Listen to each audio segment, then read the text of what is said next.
के मामले बढ़ते गए और सरकार लगातार सोती रही। सरकार ने बार बार जो है पैसे की कमी का रोना रोया, बार बार केंद्र से मदद की ना मिलने के आरोप लगाए। लेकिन एक आंकड़ा हम सब ने पिछले दिनों देखा कि सरकार ने काउ सेस के नाम पर 2176 करोड़ रुपए प्रदेश की जनता से वसूले और उस 2176 करोड़ में से महज 5 करोड़ रुपए जो है कांग्रेस सरकार जो है उसने गायों पर खर्च किए। तो जो 2171 करोड़ रुपए जो बच गए उसका उपयोग प्रदेश की गहलोत सरकार अब इस लंपी बीमारी के दौरान गोवंश को बचाने में क्यों नहीं कर रही है, इसका जवाब गहलोत सरकार को देना चाहिए। ये लोग सड़कों को खा गए, ये लोग पहाड़ों को खा गए, अस्पतालों और स्कूलों की ईंटों को खा गए, अब ये लोग गौ माता के नाम पर वसूले गए पैसे को भी खा जाना चाहते हैं। प्रदेश के गौ प्रेमी और प्रदेश की जनता ये सब लगातार देख रही है। जनता में बेहद आक्रोश है। जिस तरीके से गहलोत सरकार असंवेदनशील रवैया दिखा रही है वो लगातार प्रदेश की जनता देख रही है। गाँवों में इस महामारी के कारण से हालात बहुत बदहाल हो चुके हैं। दूध जो है पशुपालक बेच नहीं पा रहे हैं क्योंकि कोई खरीदना नहीं चाहता है महामारी के डर के मारे। मृत पशुओं के जगह जगह ढेर लग चुके हैं लेकिन उनको तरीके से जो है दफनाया नहीं जा रहा है। उसके कारण से एक महामारी दूसरा चरण आने का एक खतरा बढ़ गया है क्योंकि ये जो वायरस है लगातार फैल रहा है, लगातार मामले बढ़ते जा रहे हैं। सरकार लगातार आंकड़े छुपाने में लगी हुई है। सरकार इन चीज को संभालने की बजाय जो है आंकड़े दबाने में लगी हुई है। प्रदेश की अभी हाल ही में हिंगोनिया गौशाला में 2000 से ज़्यादा गायों की मौत की जो है पुष्टि जो है जयपुर नगर निगम ने की है। लेकिन राज्य की कांग्रेस सरकार का कहना है कि पूरे जयपुर जिले में जो है महज 1000 गायें लंपी वायरस के कारण से मरी हैं। तो ये साफ दिखा रहा है कि प्रदेश की कांग्रेस सरकार आंकड़े छुपाने में लगी हुई है और उनका प्रदेश का जो गौवंश है उसको बचाने की कतई ध्यान नहीं है। आप आंकड़े जो बता रहे हैं कहाँ से आएंगे आंकड़े? ये सरकार ने जारी किए हैं आंकड़े। जो 2176 करोड़ का जो मैंने आंकड़ा बताया ये सरकार का जारी आंकड़ा है। कितनी बन चुकी जो 45,000 का तो सरकारी आंकड़ा है। हाँ, आपकी कोई टीम गई है देखने के लिए? हमारी टीमों ने पिछले दिनों गौशालाओं का दौरा किया। प्रदेश प्रभारी जी ने भी जो है अभी हमने बोला कि हम जयपुर की हिंगोनिया में भी जो है हम लोग दौरा करने जाएंगे अगर हालात नहीं सुधरते हैं तो। और जी हम जाएंगे और हम गए भी हैं कई जगह। अभी हम होके आए हैं। हम लोग नागौर गए हैं। नागौर में एक बड़ी गौशाला है। फोटोज वीडियोज हम जारी कर देंगे, इसके बाद आपको दे देंगे। फोटो वीडियोज हम दे देंगे। और लगातार गोवंश के आंकड़े 50,000 तो सरकार के हैं, जबकि जयपुर का महज एक गौशाला का आंकड़ा मैं आपको बता रहा हूँ। जयपुर की महज एक हिंगोनिया गौशाला में 2000 गाय। कौन से एक बताओ कितने मरे होंगे? पशुधन कितना खत्म हो गया? पशुधन लाखों में खत्म हुआ है इस चीज से। मैं तो आपको एक उदाहरण हिंगोनिया गौशाला का देकर के बता रहा हूँ ना। हिंगोनिया गौशाला में नगर निगम के आंकड़ों में 2000 मर गए और सरकार कह रही है कि पूरे जयपुर जिले में 1000 गोवंश की मृत्यु हुई है। तो ये चीज साफ दिखा रही है कि सरकार आंकड़े छुपाने में लगी हुई है। ये एक उदाहरण जो है इस बात को साबित करता है कि सरकार आंकड़े छुपा रही है।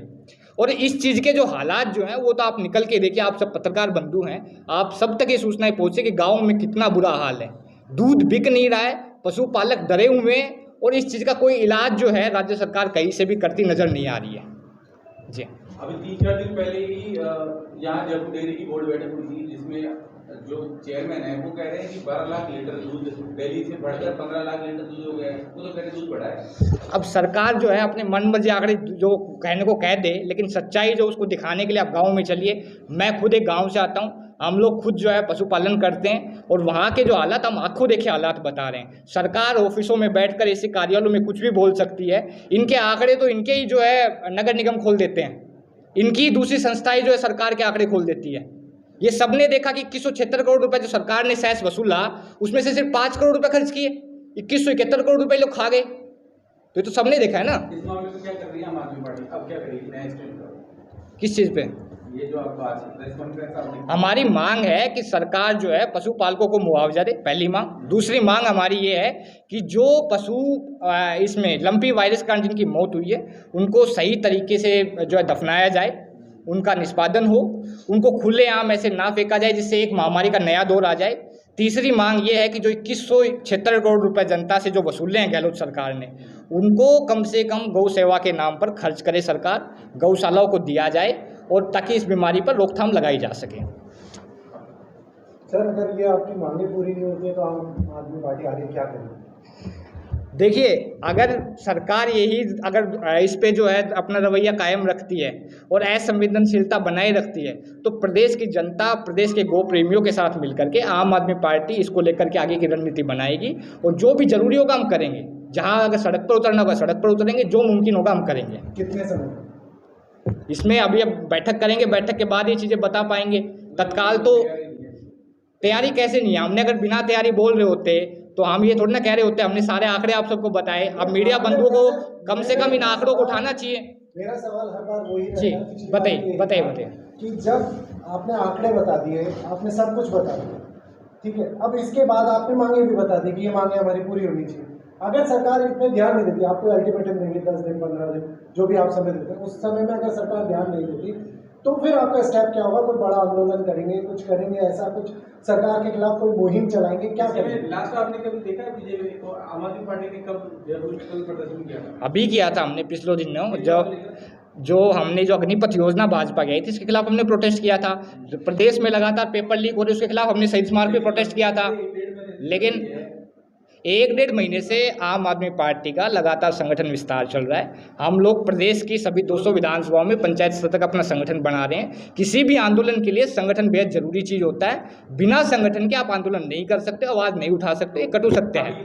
सर, जो है सवाल फिर से एक बात गुजरात में तो कि केजरीवाल जी ने जब पहला आंदोलन किया था, पहला आंदोलन जहाँ केजरीवाल जी बने और जहाँ से आम आदमी पार्टी निकल के आई, वो आंदोलन कौन से संगठन ने किया था?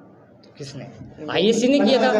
आईएससी ने किया था। अगेंस्ट कितना करप्शन। बड़ा संगठन था उस समय, पूरा फैला लिया था आपने चारों तरफ। उसके एक बाद मिनट, आम वो आदमी संगठन पार्टी- नहीं, मैं आईएससी की ही हूँ। हाँ, वो संगठन नहीं था, वो हर आम व्यक्ति उस संगठन से जुड़ा हुआ था।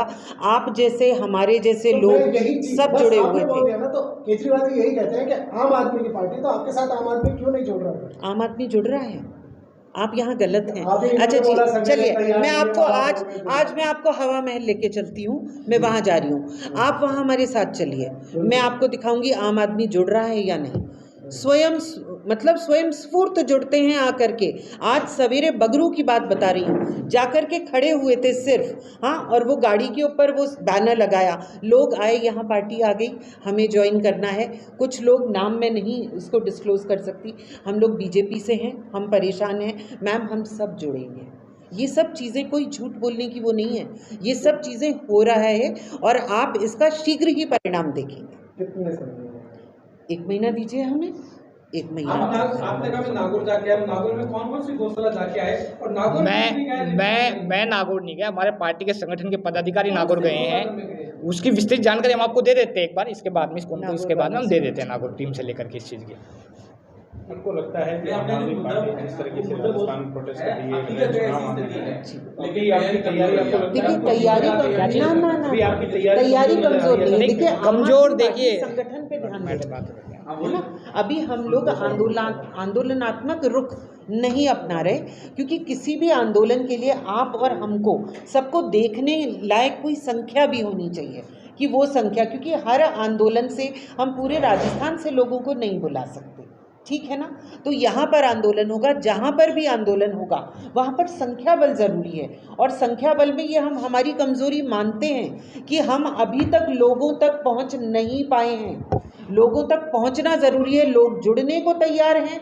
ये बात भी पक्की है कि लोग अभी डर भी रहे हैं, सामने आने में भी तैयार नहीं हैं, लेकिन लोगों का जुड़ाव हो रहा है, ये इसमें कोई भी झूठ नहीं है। और आप तो मीडिया हैं, आप तो सब कुछ जानते हैं, आप अंदर का जो अंडर करंट है वो आप लोग जानते हैं, हमें तो बताने की ज़रूरत नहीं है। आप ये जानते हैं कि हर व्यक्ति आज परेशान है, जो 75 साल से जो चीज़ें चली आ रही हैं, हर व्यक्ति एक विकल्प की तलाश में है। उस विकल्प की जो एक आम व्यक्ति को आगे बढ़ा सके, एक आम व्यक्ति को मूलभूत सुविधाएं जो कि दिल्ली में मिल रही हैं, जो पंजाब में शुरू हो चुकी हैं, जो गुजरात के अंदर होने वाली है। आज आप देखिए, आज क्या है, जो लोग धर्म के आधारित बातें करते थे चुनाव में, आज वो स्कूलों की बातें करते हैं, आज वो अस्पतालों की बातें करते हैं। क्या ये एक तरीके से आप और हमारी जीत नहीं है? क्या ये उस आईएससी की जीत नहीं है? क्या ये उस आम आदमी पार्टी की जीत नहीं है? हम सब तैयार हैं, उस एक विकल्प के लिए तैयार हैं और एक चेंज के लिए तैयार है। ये आप और हम सब, चाहे सामने नहीं बोलें, हर जना इसे अंदर से जानता है। जानते हैं कि एक महामारी राजस्थान में फैली हुई है, लंपी वायरस जो है, जिसने पशुधन को अपनी चपेट में ले लिया है।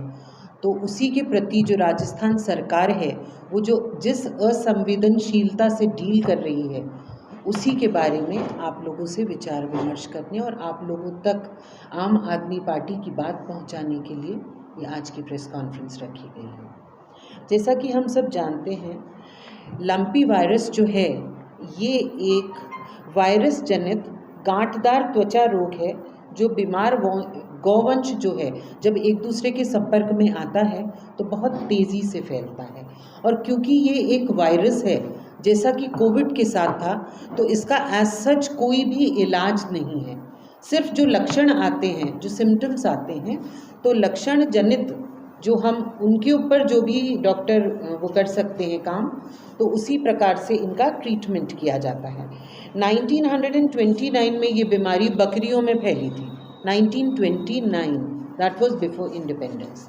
तो गोट पॉक्स वैक्सीन बना लिया गया था और उसके कारण वो गोट के अंदर ये जो बीमारी थी, इसकी रोकथाम हो गई थी। अब ये बीमारी आज पूरे प्रदेश के 33 जिलों में फैल चुकी है और इस ढंग से फैली है कि हम लोग समाचार पत्रों और दूसरे माध्यम से ये जान चुके हैं कि एक भयावह स्थिति में पहुंच चुकी है। और जो संख्या बल जो आ रहा है कि जिस तेज़ी से ये फैल रही है और जिस तेज़ी से पशुधन की मृत्यु हो रही है, वो सच में एक डरावनी कंडीशन में पहुंच चुका है। सरकारी आंकड़ों के अनुसार आज की स्थिति के अंदर 10 लाख से ज़्यादा पशु संक्रमित हैं और 45,000 से ज़्यादा गौवंश की मृत्यु हो चुकी है। जैसा कि हमने एक समाचार पत्र में भी ड्रोन के माध्यम से जो फोटो देखी थी, जगह जगह खेतों खलिहानों में बाहर, गांव के बाहर बेचारे मालिक कुछ भी नहीं कर पा रहे हैं और उन्होंने सड़ने के लिए उन लाशों को छोड़ दिया है। लेकिन इससे और भयावह स्थिति उत्पन्न हो सकती है। तो इसमें सरकार की असंवेदनशीलता नज़र आती है कि उनको गड्ढा खोदकर गाड़ा भी नहीं गया है।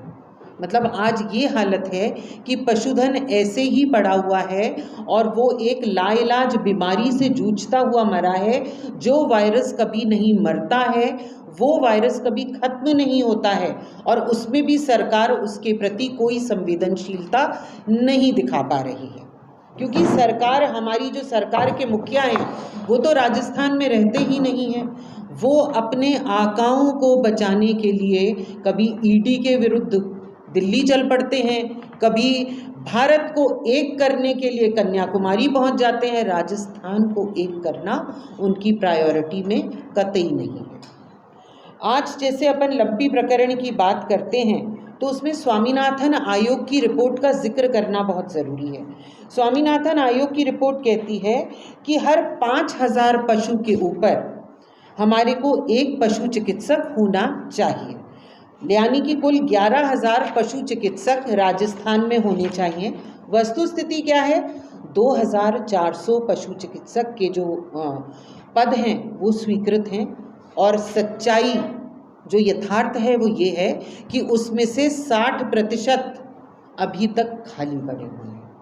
ये सरकार हमारे पशुधन के प्रति संवेदनशीलता दिखाती है। पशुपालन विभाग की जो अंतिम जो भर्ती हुई थी वो 2013 में हुई थी। 9,000 पशु चिकित्सकों की भर्ती 2019 में जारी की गई, 2020 में उसके परिणाम आए, लेकिन आज तक मामला कोर्ट में लंबित है और सरकार कोई भी गंभीरता नहीं दिखा रही कि कोर्ट से इस चीज़ को, मतलब ये जो नियुक्तियां हैं इनको कोर्ट के थ्रू कैसे जारी करवाएं। अब आप लोग सबसे एक प्रश्न है कि क्या पशु चिकित्सक के बिना इस गौवंश की हम लोग बीमारी से रक्षा कर सकते हैं? क्या इसीलिए इस सरकार को हमने चुना था कि वे जाकर के अपनी आकाओं के लिए काम करें? हमने तो अपने लिए सरकार चुनी थी, जो सरकार आज हमारे लिए काम नहीं कर रही। आज अशोक गहलोत जी गुजरात में जाकर के कहते हैं कि राजस्थान मॉडल दिखा करके हम गुजरात का चुनाव लड़ेंगे। कौन सा राजस्थान मॉडल? जहाँ पर बेरोजगारी चरम पर है। कौन सा मॉडल? जहाँ कोविड कि कोई भी बेहतर प्रबंधन नहीं हुआ। कौन सा प्रबंधन है राजस्थान सरकार का जहां महिलाएं और दलित असुरक्षित हैं? क्या इसी मॉडल को दिखाएंगे अशोक गहलोत जी? अब अशोक गहलोत जी की सरकार पर आम आदमी पार्टी असंवेदनशीलता का आरोप लगाती है, जनता से आह्वान करती है कि हर मोर्चे पर विफल इस सरकार को उखाड़ फेंकें और दिल्ली में सुशासन कार्य आधारित राजनीति की जो शुरुआत अरविंद केजरीवाल जी ने करी है, उसके द्वारा यहाँ पर सुशासन, यहाँ पर राम राज्य कायम करने के लिए आम आदमी पार्टी को आगे लेकर आए। धन्यवाद।